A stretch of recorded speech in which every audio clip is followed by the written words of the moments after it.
नमस्कार, Avon news में आपका स्वागत है और मैं हूं आपके साथ चेतना चौधरी। चलिए रुक करते हैं दिन भर की तमाम बड़ी खबरों की ओर। प्रधानमंत्री नरेंद्र मोदी ने एक सम्मेलन को संबोधित करते हुए कहा कि कंपनी मामलों के मंत्रालय ने 1 लाख कंपनियों के नाम रजिस्टर से हटा दिए हैं। इन कंपनियों के बोर्डों में शामिल सभी डायरेक्टरों को अगले 5 सालों तक दूसरी कंपनियों के बोर्ड्स में ये पद लेने पर पाबंदी लगाई जाएगी। सरकार का ये कदम कंपनीज एक्ट के प्रावधानों के मुताबिक होगा। गुजरात कैडर के IAS अचल कुमार ज्योति देश के नए मुख्य चुनाव आयुक्त होंगे। ज्योति की नियुक्ति को राष्ट्रपति प्रणब मुखर्जी ने मंजूरी दे दी है। 64 साल के अचल कुमार ज्योति नरेंद्र मोदी की गुजरात सरकार में पूर्व प्रमुख सचिव रह चुके हैं। बिहार के पूर्व उप मुख्यमंत्री और भाजपा नेता सुशील कुमार मोदी ने लालू प्रसाद यादव को लेकर एक बड़ा ही चौंका देने वाला खुलासा किया है। उन्होंने कहा है कि लालू यादव के कुछ वरिष्ठ सहयोगी केंद्र सरकार में शामिल भाजपा के कुछ बड़े नेताओं से मिले। उन्होंने भाजपा को ऑफर किया कि अगर वे बेनामी संपत्ति के मामले में लालू के परिवार को बाहर निकालने में मदद करेंगे तो भाजपा को बिहार में नीतीश कुमार की सरकार गिराने में वे मदद करेंगे। जम्मू कश्मीर में तनाव के बीच राज्यपाल ने की इस्तीफे की पेशकश। जम्मू कश्मीर के राज्यपाल NN वोहरा ने केंद्र सरकार को चिट्ठी लिख उनका विकल्प तलाशने को कहा है। वोहरा ने चिट्ठी में लिखा है कि उनकी उम्र और स्वास्थ्य अब उनकी ड्यूटी के आड़े आ रहा है। माना जा रहा है कि गृह सचिव राजीव महर्षि वोहरा की जगह ले सकते हैं। सीनियर एडवोकेट KK वेणुगोपाल को भारत के 15वें नए अटॉर्नी जनरल नियुक्त किया गया। उन्होंने AG का पद संभाल लिया है। इससे पहले अटॉर्नी जनरल मुकुल रोहतगी ने अपने कार्यकाल को आगे न बढ़ाने की गुजारिश की थी। 86 साल के वेणुगोपाल की नियुक्ति के प्रस्ताव पर PM नरेंद्र मोदी के US विजिट से पहले ही विचार किया गया था। उत्तर प्रदेश के बुलंदशहर में ट्रैफिक नियम तोड़ने पर BJP नेता का चालान करने वाली महिला पुलिस अधिकारी का तबादला कर दिया गया है। तबादले पर उन्होंने फेसबुक पोस्ट पर एक शेयर के जरिए अपनी बात रखी। उन्होंने लिखा है कि जहां भी जाएगा रोशनी लुटाएगा, किसी चिराग का अपना मकान नहीं होता। साथ ही लिखा, मेरा ट्रांसफर बहराइच हो गया है। जीव आश्रय पर अखिलेश सरकार की मेहरबानी को लेकर घिरी मुलायम सिंह यादव की छोटी बहू अपर्णा यादव ने सफाई दी है। अपर्णा ने तल्खी दिखाते हुए कहा है कि जो संस्था काम करती है उसे 86% नहीं बल्कि गौ कल्याण अनुदान की 100% धनराशि मिलनी चाहिए। उन्होंने कहा कि ये कोई अपराध नहीं है।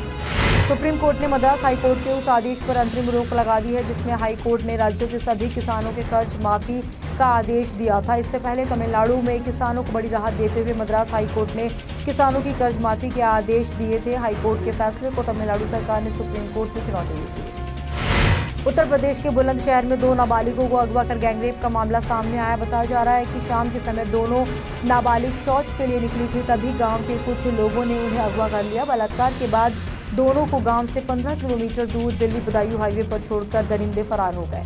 पुलिस ने दोनों का मेडिकल कराने के बाद FIR दर्ज कर ली है। हिजबुल चीफ सलाहुद्दीन ने पाक की मदद से भारत पर आतंकी हमले की बात कबूली है। हाल ही में PM नरेंद्र मोदी के अमेरिकी दौरे से ठीक पहले डोनाल्ड ट्रंप प्रशासन द्वारा वैश्विक आतंकी घोषित किए गए सैयद सलाहुद्दीन ने खुलेआम एक पाक TV चैनल पर स्वीकार किया है कि उसने और उसके आतंकी संगठन ने भारत में हमले किए हैं। प्रधानमंत्री नरेंद्र मोदी की अमेरिकी यात्रा के बाद दोनों देशों के रिश्तों को मजबूती देने के लिए एक और कदम उठाया गया है। अमेरिका ने भारत को गार्जियन ड्रोन विमान निर्यात करने के लाइसेंस को मंजूरी दे दी है। इसके बाद अब भारत को अमेरिका से 22 विमान मिलेंगे। जुलाई से LPG गैस सिलेंडर खरीदने के लिए लोगों को अपनी जेबें ढीली करनी पड़ेगी। GST लागू किए जाने और सब्सिडी में की गई कटौती के कारण अब 32 रुपये अतिरिक्त खर्च करने पड़ेंगे। इसके अतिरिक्त 2 साल की अनिवार्य निगरानी, इंस्टॉलेशन, नए कनेक्शन और अतिरिक्त सिलेंडर के दस्तावेजों के प्रशासनिक शुल्क पर पहले से ज्यादा खर्च करना होगा। G-Got मीडिया के डायरेक्टर अख्तर खान ने राजधानी दिल्ली के कनॉट प्लेस स्थित मुक्तधारा ऑडिटोरियम में प्राइड ऑफ दिल्ली कार्यक्रम का आयोजन किया। इस कार्यक्रम में चीफ गेस्ट समाज सेविका अर्पिता बंसल सहित दिल्ली के दिग्गज लोगों ने पहुंचकर 4 चांद लगा दिए। साथ ही एवन न्यूज के एडिटर इन चीफ वरिष्ठ पत्रकार वरुणेंद्र कथुरिया को प्राइड ऑफ दिल्ली के अवार्ड से, जबकि नैनिका गुप्ता को सबसे छोटी उम्र में फोटोग्राफी के लिए अवार्ड से सम्मानित किया गया। भारतीय कप्तान विराट कोहली को मुख्य कोच अनिल कुंबले के साथ मतभेद पर प्रशासनिक मैनेजर कपिल मल्होत्रा की रिपोर्ट में क्लीन चिट दे दी गई है। चैंपियंस ट्रॉफी के बाद कुंबले ने अपने पद से इस्तीफा दे दिया था। बता दें कि भारत घरेलू सरजमीं या फिर विदेशी सरजमीं पर जो भी सीरीज खेलता है उसके लिए प्रशासनिक मैनेजर की रिपोर्ट अनिवार्य है। जब हैरी बेट सेजल के दूसरे गाने बीच बीच में को डिस्को क्लब में लॉन्च करेंगे शाहरुख खान और अनुष्का शर्मा। अब अनुष्का निर्देशक इम्तियाज अली के साथ शाहरुख को एक क्लब से दूसरे क्लब का लुत्फ उठाते हुए देखा जाएगा। पहली बार दर्शक इन तीनों को मुंबई के सबसे बेहतरीन क्लबों की सैर करते हुए देखेंगे। फिल्म का अगला ट्रैक बीच बीच में पब और लाउंज के लिए एक आदर्श गीत का अनुभव दे रहा है। मेरे साथ दिन भर की तमाम बड़ी खबर में फिलहाल इतना ही। देश और दुनिया की ताज़ा तरीन खबरें देखने के लिए आप बने रहिए A1 न्यूज़ के साथ। नमस्कार। देश का सुप्रसिद्ध अखबार महानगर मेल लेकर आ रहा है देश की राजधानी में पहली बार महानगर ग्लोबल अचीवर्स अवार्ड।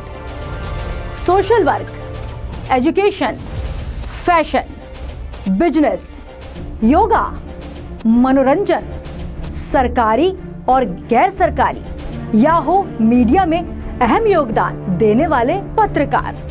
इस मंच पर मिलेगा सभी क्षेत्रों में अहम योगदान देने वाले लोगों को भरपूर सम्मान। जी हां, 27 जुलाई 2017 को दिल्ली के इंडिया इंटरनेशनल सेंटर में सजेगा एक ऐसा मंच जो अनेक क्षेत्रों में विशेष उपलब्धि हासिल करने वाले लोगों को समाज में देगा एक नई पहचान। इस बड़े कार्यक्रम के आयोजक हैं देश के जाने माने वरिष्ठ पत्रकार रणवीर गहलोत।